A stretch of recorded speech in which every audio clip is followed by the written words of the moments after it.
अस्सलाम वालेकुम स्टूडेंट्स। आज का लेक्चर जो है वो टाइप्स ऑफ प्रोपोर्शन के बारे में है। तो सबसे पहले हम देखते हैं जी डायरेक्ट प्रोपोर्शन क्या होती है और इसका meaning. Suppose two variables or quantities change in the same direction, they are said to be in direct proportion. That means if one quantity or variable increases, the other quantity or variable also increases and vice वर्सा।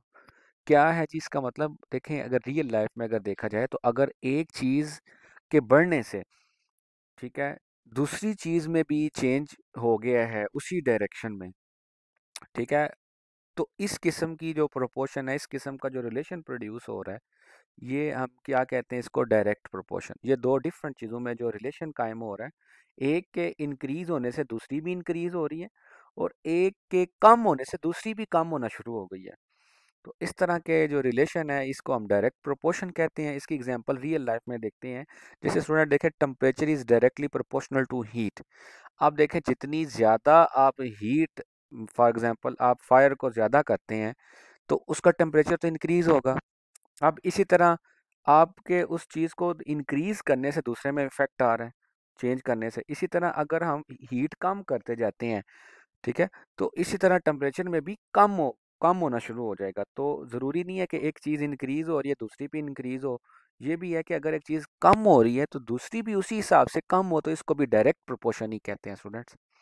ठीक है, तो अब इसी में इसकी next example है energy is directly proportional to work. अब जितना ज़्यादा आप में एनर्जी होगी आप उतना ही वर्क करने के काबिल हो जाएंगे। तो इसी तरह ये कुछ एग्जांपल हैं, ये आपके लिए हैं, इसको देखिएगा। Speed is directly proportional to distance. जितना आप ज़्यादा स्पीड बढ़ाएंगे उतना ज़्यादा डिस्टेंस कवर हो जाएगा। तो इसी तरह आप इनवर्स प्रोपोर्शन की स्टूडेंट अगर बात की जाए तो पहले इसी की ना एक एग्जांपल देखते हैं अभी।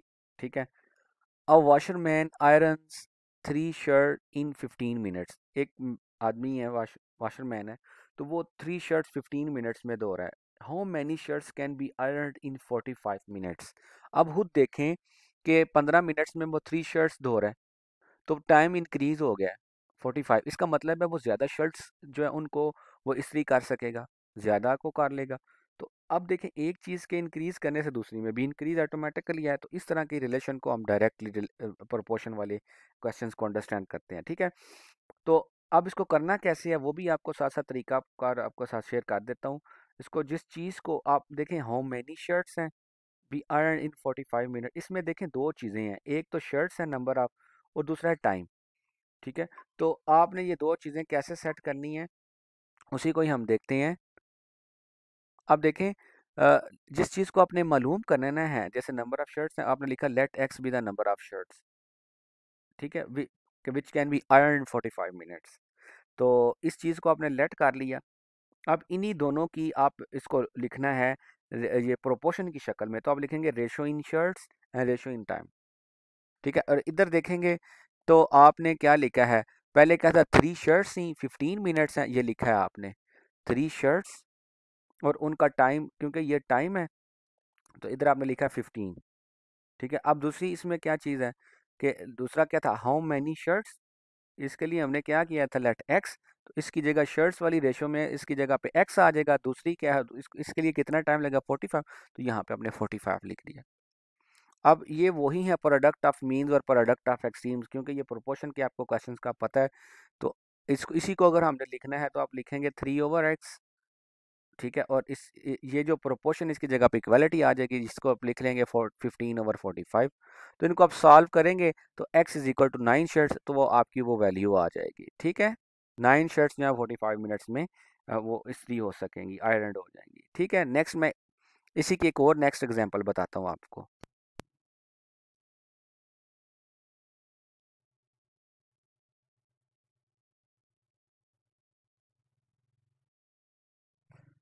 अब स्टूडेंट इसी एग्जांपल में हम देखते हैं कि ये देखें वही एग्जांपल थी जो पीछे हमने पढ़ी है। अब इसको देखें उन्होंने किस लिहाज से किया। ये इसको कहते हैं वर्टिकल फॉर्म। तो दो चीज़ें थी हमारी, शर्ट्स और टाइम था। तो उसको हमने इस तरह लिखा है 3 शर्ट्स जो है 15 मिनट्स में है, एक्स नंबर ऑफ शर्ट कितने टाइम में 45 में है। अब ये अपना पीछे प्रीवियस जितनी भी क्लासेस हैं ये आप पढ़ के आए हो, लेकिन मैं थोड़ा सा आपको आइडिया ज़रूर देना चाहता हूँ कि इन एरोस को कैसे आप लोगों ने अंडरस्टैंड करना है। तो हम शुरू से यही पढ़ते हैं कि जी एक्स वाली जो जिधर एक्स है उसके साथ जो एरो है हमने हमेशा ऊपर ही रखना है। ठीक है, हो सकता है किसी जगह पे आपने इस चीज़ को नोटिस किया हो, लेकिन ऐसी कोई बात नहीं है। आपने स्टूडेंट देखना ये है कि अगर आपका क्वेश्चन डायरेक्टली प्रोपोर्शनल है, सिंपल सी बात है, तो आपके एरोज जो हैं दोनों सेम डायरेक्शन में होंगे। चाहे आप इन दोनों को आप ऊपर की तरफ कर दो, चाहे आप इन दोनों को नीचे की तरफ कर दो। तो ये कोई नहीं है, ये कोई अब बाउंड नहीं है कि आपने इसके साथ ऊपर की तरफ लिखना है और इसके साथ नीचे की तरफ लिखना है। जब आपको पता लग गया है कि आपका ये जो प्रॉब्लम है ये डायरेक्ट प्रोपोर्शन वाला है, तो आप एरोज यहाँ दोनों सेम डायरेक्शन में होने चाहिए। ऊपर की तरफ लिख सकते हो, यहाँ नीचे की तरफ करके करोगे, आंसर पे कोई फर्क नहीं पड़ेगा। ठीक है, तो इसको आप इस सेंस में भी करेंगे। इसका एरो का मतलब क्या, एक्स ऊपर एक्स ओवर 3 और ये 45/15, इसको आप करेंगे तो ये आपका आंसर आ जाएगा। ठीक है, नेक्स्ट है जी इनवर्स प्रोपोर्शन। इसमें अपोजिट काम है स्टूडेंट्स। वो ये है कि अगर two variables or quantities change in the opposite direction, they are said to be in inverse proportion.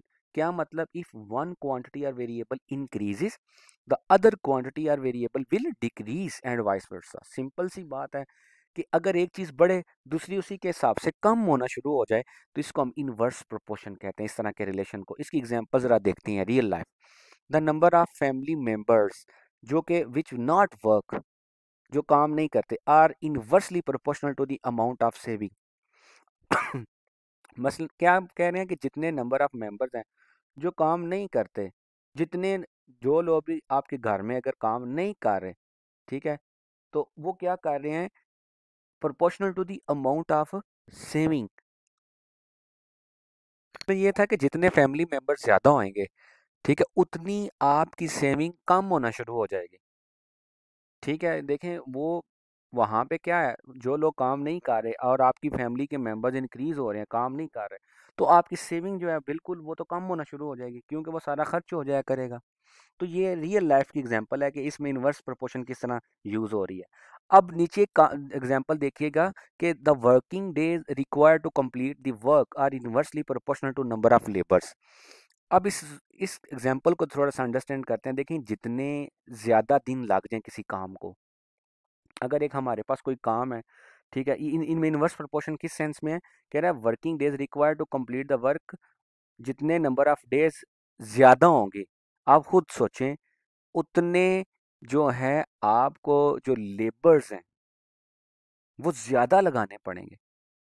अगर आप नंबर ऑफ डेज स्टूडेंट कम कर देते हो, ठीक है, जितने नंबर ऑफ डेज किसी भी काम को करने के लिए आप नंबर ऑफ डेज कम करते हो, इसका मतलब है आपको फिर लेबर इंक्रीज करनी पड़नी है उस काम को कंप्लीट करवाने के लिए। अगर इसी का अपोजिट मैं करूं, तो अगर आप लेबर ज़्यादा कर देते हो, ठीक है, तो जो आपका काम है उसको कम डेज लगेंगे कंप्लीट होने में। ठीक है, तो ये देखिए इन दोनों का आपस में रिलेशन क्या है, इनवर्स रिलेशन है। इसी तरह the speed of the velocity of what is inversely proportional to time. जितनी आप ज़्यादा स्पीड देंगे, इसको आम जुबान में समझाओ, जितनी आप ज़्यादा स्पीड करेंगे, आप उतने कम टाइम में ज़्यादा डिस्टेंस कवर कर लोगे। स्टूडेंट समझ आई है? तो ये किस तरह इनवर्सली प्रोपोर्शनल है, जितना आप ज़्यादा वेलोसिटी इंक्रीज करोगे उतना टाइम आपका कम लगेगा। ठीक है, किसी जगह पे पहुंचने के लिए डिस्टेंस उतना कम टाइम में आप कवर कर लोगे। तो ये इन्वर्सली प्रोपोर्शनल की बात थी। इसकी अगर हम एक एग्जांपल की बात करें, तो ये आप स्टूडेंट एग्जांपल देखिएगा, 5 workers take 12 days to weed a field. 5 लोग हैं जो एक फसल को करना चाहते हैं तैयार, वो कितने डेज लगा रहे हैं, 12 डेज हैं। अब कहते हैं how many days would 6 worker take to weed it. कहते हैं अगर हम नंबर ऑफ वर्कर्स इंक्रीज कर देते हैं, लोग ज़्यादा हो गए हैं, तो मुझे बताएं डेज कम लगेंगे ज़्यादा, आप खुद सोचोगे तो डेज कम लगेंगे। तो ये कौन सी प्रोपोर्शन है, इनवर्स प्रोपोर्शन है। ठीक है, आपको सिंपल पता लग गया। अब यहाँ पे इसको एड्रेस कैसे करना है, ये 5 वर्कर्स और 12 डेज, ये तो पता लग गया जी इनकी रेशियोज वर्कर्स और डेज के दरमियान है। 5 है तो इधर 12 है। अब दूसरी क्या चीज़ थी, हाउ मैनी डेज, इसका मतलब है हमें डेज लेट करने पड़ेंगे। तो इसकी जगह पे स्टूडेंट डेज में आएंगे, इसको आप एक्स लिख लो, और कितने वर्कर्स हैं, 6 हैं, तो इसको प्रोडक्ट ऑफ मीन और एक्सट्रीम के साथ कर लें, तो ये आपका ये भी क्वेश्चन सॉल्व हो जाएगा। तो आपको क्या यहाँ से एक्स कितने डेज लगेंगे जी, 10 डेज। इसी को हम वर्टिकल फॉर्म में अगर देखें, तो ये देखें डेज और वर्कर्स थे, 12 डेज थे, 5 वर्कर्स काम कर रहे हैं, वर्कर्स ज़्यादा हो गए, 6 वर्कर्स हैं, तो डेज कम लगेंगे। तो अब ये देखें, आपको ये एरोस में अंडरस्टैंडिंग मैं बता देता हूँ कि ये एरो इधर आ सकता है, ये इधर आ सकता है, आपको पता लगा ये इन्वर्स प्रोपोर्शनल है, तो आप इन एरोज को कैसे लगाना है, हमेशा अपोजिट। आपने ये नहीं करना कि एक्स वाली के साथ ऊपर लिखना है और इसके साथ जो है, इसके साथ जो है इसको फिक्स कर दें जी एक्स वाली के साथ हमेशा, नो। आप आपस में इंटरचेंज करके देखो, इसके आंसर्स पे कोई फर्क नहीं पड़ेगा। ठीक है स्टूडेंट। अब बात आ जाती है जी कंपाउंड प्रोपोर्शन। ये क्या है? कंपाउंड नाम से पता चल रहा है एक से ज्यादा, एक वक्त में एक से ज्यादा प्रोपोर्शन को हमने डील करना है। पीछे आपने पढ़ा है एक वक्त में एक कोई डील कर रहे थे, अब वो दोनों मिक्स्ड किसी फॉर्म में आ जाएंगी किसी प्रॉब्लम में। ठीक है, इनको जरा देखते हैं। ये क्या है? The relationship between two or more proportion, the relationship between two or more proportion is known as compound proportion. क्या है जी? इस क्वेश्चन से देखते हैं। Rupees 8,000 are sufficient for a family of 4 members for 40 days। अब रुपीज है जी 8,000 है, और एक फैमिली मेंबर्स है कितने हैं जी 4 हैं, और डेज कितने हैं जी 40 हैं। ये तीन कैटेगरीज हैं, रुपीज, मेंबर्स और डेज। ठीक है, अब कह रहा है फॉर हाउ मैनी डेज। ये आप चीज़ आपने मालूम करनी, इसको आप लेट करोगे। ये एक्स रुपीज 15,000, ये देखें जी रुपीज के नीचे 15,000 आ गया। Will be sufficient for a family of 5 members, ये देखें 5 मेंबर्स भी है। अब स्टूडेंट इसको सॉल्व आप लोगों ने कैसे करना है, ये बहुत इंपॉर्टेंट है, ये कंपाउंड प्रोपोर्शन है। आप पहले देखो, इस स्टेटमेंट को जरा पढ़ते हैं। क्या है जी? As the amount increases the number of days also increases. जितनी आपके पैसे ज्यादा बढ़े हैं, ठीक है, क्या हुआ है उसकी निस्बत अगर दूसरी तरफ देखा जाए तो क्या चीज इंक्रीज हुई है? नंबर ऑफ डेज जो है वो भी इंक्रीज हुए हैं। कैसे? 8,000 पीपल हैं, सॉरी 8,000 रुपीज हैं, आर सफिशिएंट फॉर 4 मेंबर्स हैं। कितने दिनों के लिए जी? डेज के लिए। अगर मैं रुपीज और डेज के दरमियान में रिलेशन देखूं तो 8,000 है तो कितने डेज में मिला करें? 40। तो क्या कह रहा है यहाँ पे? क्या है? फॉर हाउ मैनी डेज, कितने ज्यादा दिन लगेंगे? ठीक है, रुपीज 15,000 जो है उनको खर्च करने के लिए। इसका मतलब है 8,000 में 40 डेज कंप्लीट हो रहे हैं, तो अगर पैसे ज्यादा हो जाएं तो ज्यादा दिन निकल जाएंगे। तो इसका मतलब है रुपीस और डेज के दरमियान में जो रिलेशन हो रहा है ये डायरेक्ट रिलेशन है। आपने क्या करना है? इन दोनों के एरोज ऊपर कर देने हैं। स्टूडेंट समझ आ गई है बात? पहले हम दोनों ने हमने इसके क्या किया है, जो चीज़ आपने जो मालूम करनी होती है ना, हमेशा इसका रिलेशन देखना बाकी दो क्वांटिटीज के साथ, रुपीज और मेंबर्स के साथ। पहले हमने रुपीज के साथ देख लिया, हमें समझ आ गया। अब हमने देखना है मेंबर्स और डेज के दरमियान। अब देखते हैं जी, कह रहा है जी as member of family increases. जाहिर बात है 8,000 है, फॉर 4 मेंबर्स के लिए था, ठीक है, 40 डेज के लिए। अब हमने देखना है मेंबर्स और डेज के दरमियान, 4 मेंबर्स फॉर 40 डेज। तो अब देखें मेंबर्स ज्यादा हो गए हैं, तो दिन ज्यादा लगेंगे कम लगेंगे किसी चीज को इस्तेमाल आप लोग कर रहे हो। ठीक है, 4 दिन 4 लोग थे तो 40 दिन निकल गए हैं। अगर लोग बढ़ा दिए जाएं तो इसका मतलब है दिन कम लगेंगे। ठीक है, तो आप लोगों को समझ आ गई कि ये मेंबर्स और डेज के दरमियान कौन सी प्रोपोर्शन है? इनवर्स प्रोपोर्शन है। ठीक है, अब इनमें एरोस कैसे लगाने हैं? ये आप बात बड़ी लॉजिकल है, इसको आपने समझना है। वो ये है कि देखें ये एरो तो ऑलरेडी आप ने फिक्स कर दिया हुआ था इन दोनों के लिहाज से, डेज और रुपीज के लिहाज से।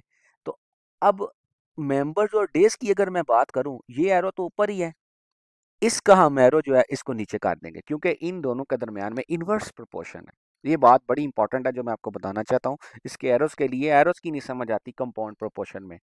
तो ये तो हमारा फिक्स्ड हो गया अब, क्योंकि इन और इसके दरमियान हमारी ऑलरेडी पता लगा जी एरोज ऊपर आने हैं, लेकिन इसकी नहीं थी हमें समझ आ रही। ठीक है, तो ये हमें पता है मेंबर्स और डेज के दरमियान इनवर्स प्रोपोर्शन है, तो इसीलिए हम इसको फिक्स ही कर लेते हैं। जो ऑलरेडी थी इसका एरो, इसको नहीं हमने चेंज, इसके एरो हम नीचे की तरफ कर देंगे। और इसमें आपने करना कैसे है स्टूडेंट? सॉल्व क्वेश्चन को, इस हिस्से की इस हिस्से को आपने लैदा करना है और इस हिस्से को आपने लैदा करना है जब आपने सोल्यूशन मालूम करना है। ठीक है, आपने इसको क्या लिखना है? ये वाला जो है, जो एक्स वाली है वो एक साइड पे सिर्फ रहेगी, और जो बाकी दो चीजें हैं रुपीज और मेंबर्स, इनको आपने लैदा इस तरफ मल्टीप्लीकेशन की शक्ल में लिखना है और आपने सॉल्व करना है। समझ आ गई है स्टूडेंट्स? तो इसीलिए मैं आपको एक नेक्स्ट एग्जांपल है ये आपके लिए छोड़ रहा हूँ, इसको आप जरूर कीजिएगा आपकी अंडरस्टैंडिंग के लिए। ठीक है स्टूडेंट, ओके जी, अल्लाह हाफिज।